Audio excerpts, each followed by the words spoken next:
멍태균 씨의 공천 개입 의혹이 이제는 지자체장으로까지 확산이 되고 있는데요. 그중에 한 명인 오세훈 서울시장이 명태균 씨 관련 의혹에 또 입을 열었습니다. 뭐라고 했는지 먼저 듣고 오시죠.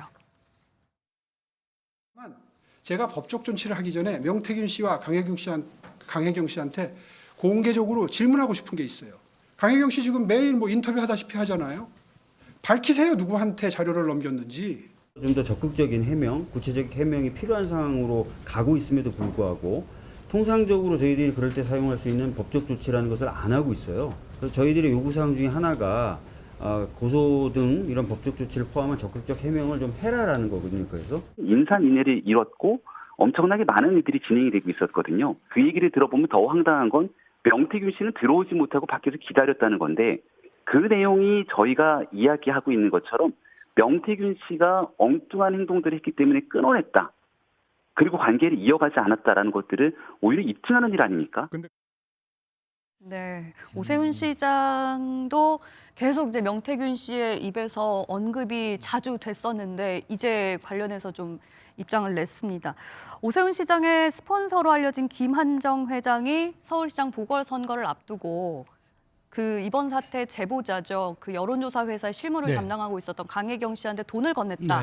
그런데 그 돈이 결국엔 여론조사 대납 비용이 아니었느냐 이런 의혹이 또 나왔거든요. 그래서 이제 오세훈 시장과 명태균 씨와의 어떤 그런 관련성에 대해서 입장을 좀 이제 어떻게 내놓을지 궁금했는데 오세훈 시장 두 번밖에 만난 적이 없다. 전혀 모르는 일이다라고 얘기를 했습니다. 어떻게 들으셨습니까? 좀 저는 명태균 씨가 오 시장 거는 좀 부풀린 건 같아요. 왜냐하면 이제 오 시장 입장에서는 그 이번 명태균 씨에게 결국 여론조사에 도움을 받아가지고 쉽게 말해서 자신의 후원자 중에 한 사람이었던 분이 거기다가 대가성으로 돈을 지불했다. 지금 이게 핵심이잖아요. 그런데 본인은 모르는 일이라고 하잖아요. 근데 실제로 봐도 그때 저도 이제 그때 저도 한 후보 캠프에 제가 공보단장으로 있을 때니까 내용은 압니다만은 100% 일반 국민 여론조사였기 때문에 명태균 씨처럼 저렇게 비공표하고 전혀 이렇게 아름아름으로 돌릴 수 있는 여론조사를 참고할 만한 이유도 없고 필요 사실 없는 그걸 말씀이시죠? 발표한던들 100% 시민 경선 여론조사인데 영향을 끼칠 수도 없는 사안이었거든요. 근데 그걸 굳이 왜 부탁을 했을까? 저는 그게 합리적으로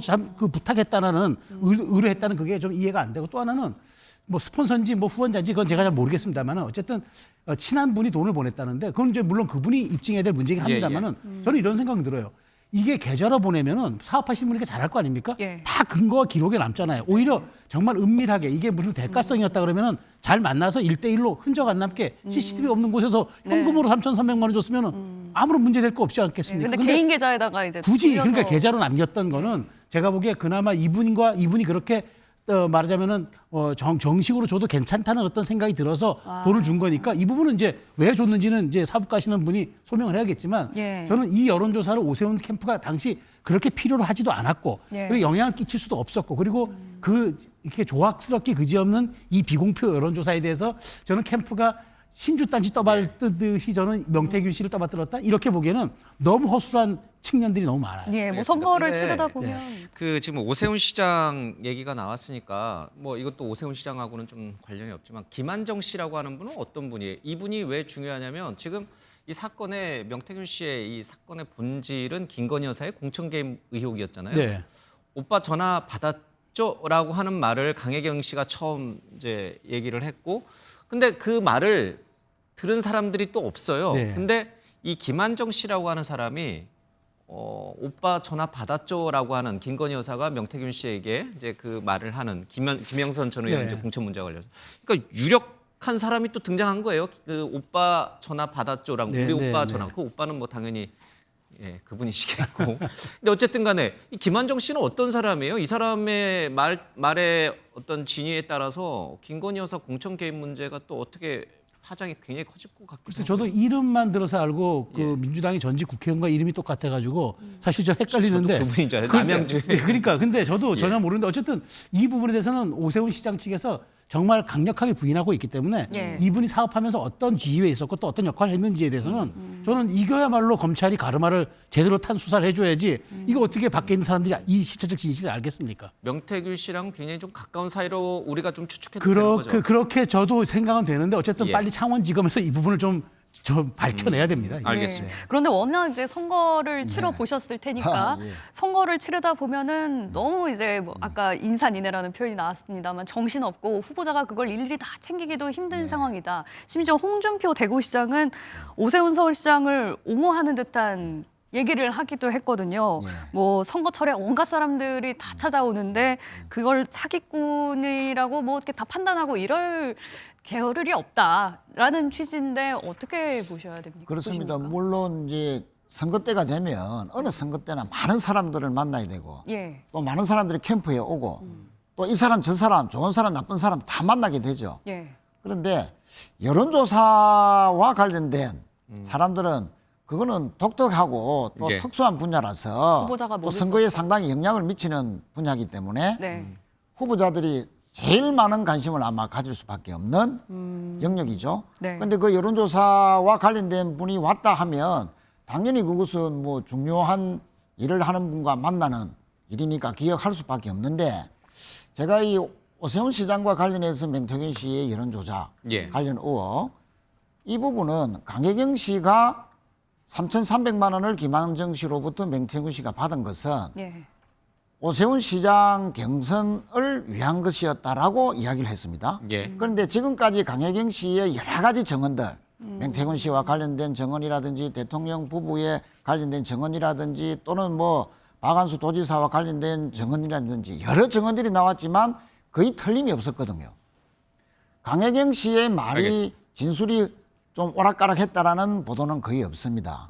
그것은 오세훈 시장 당시 경선을 위해서 명태균 씨가 여론 조작을 했고 또 당시 앞서 있던 나경원 후보를 그러니까 앞지르는 여론 조작을 했다. 네. 그것이 상당히 그 사실일 사실로 가능성이 볼 수 높다. 있다. 그래서 여론 조작의 대가로 3,300만 원을 명태균 씨에게 김현정 씨가 줬다. 예. 그런데 과연 오세훈 시장을 이것을 몰랐느냐는 의혹 아닙니까? 예. 의심인데 김한정 씨는 오세훈 시장의 말에 따르면 자기 자신이 가장 어려울 때 가장 고마운 일을 해준 사람이다. 왜?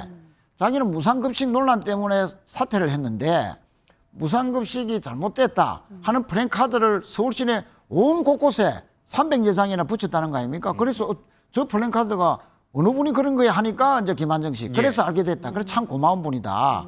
라고 했는데 그러나 이제 그 김한정 씨는 독자적인 신념을 가지고 움직이는 사람이지 내하고 뭐 관계가 깊어서 정치적 관계가 깊어서 뭐 여론조사를 내하고 의논해서 시킨 것은 아니다라고 했지만 그러나 이것은 누가 봐도 좀 합리적인 의심을 해볼 만한 대목이 분명히 있다. 예. 일단 뭐 오 시장이 이제 강력히 부인하고 있으니까 요거는 조금 더 사태 추이 보고. 근데 이게 지금 조은희 서초구청장도 네, 그렇죠. 뭐 울면서 명태균 씨한테 뭐 살려달라 그러고 시의원 몇 개 대가로 주겠다 네. 이런 얘기가 나오는데 이것도 뭐 사실 진협을 따져봐야 되는데 이게 맞는지 안 맞는지를 떠나서 지금 명태균 씨와 연루된 지금 정치인들이 뭐 지금 박한수 지사 얘기했죠.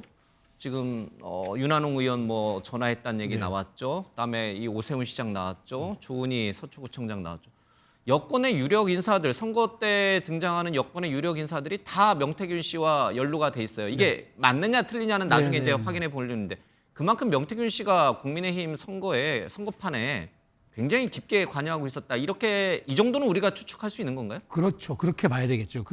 최소한 어느 정도 일정 부분 뭐 그것이 과대 포장돼 있는지 모르겠으나 예. 일정 부분에 영향을 끼쳤다고 보는 게 맞는 것 같아요. 더군다나 명태균 씨가 활동하던 지역이 국민의힘 좀 강세 지역이라는 PK 쪽 아니겠습니까? 예. 그러다 보니까 아마 거기에서 이제 지역적으로 좀 알려지면서 중앙까지 조금 진출하는 그런 케이스와 사례로 보여지는데 여론조사라는 걸 무기로 과거에는 브로커라는 게 뻔했습니다. 예. 무슨 당원 명부가 나한테 있다. 뭐 내가 어디 사람 동원하면 몇 표 가져올 수 있다라는 게 브로커의 전형적인 모습이었는데 예. 여론조사라는 신무기를 들고 나타나서 사실은 많은 사람들을 저는 홀렸다고 생각을 하는데 어찌됐건 저는 명태균 씨 때문에 지금 사실 여권의 주요 정치인들이 초토화되는 것도 지금 맞고 어쨌든 해명해서 나중에 명예를 회복하는 분들도 있겠지만 거론됐다는 사실만으로도 지금 굉장한 지금 데미지가 있는 거 맞거든요.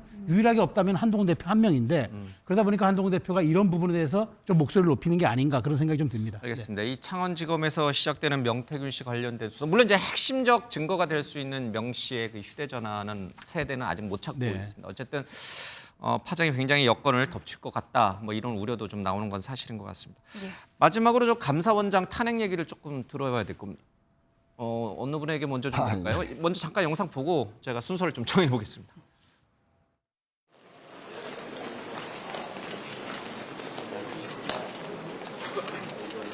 한마디로 말씀드리면 헌법 질서의 근간을 훼손하는 이러한 정치적 탄핵에 대해 매우 유감스럽게 생각합니다.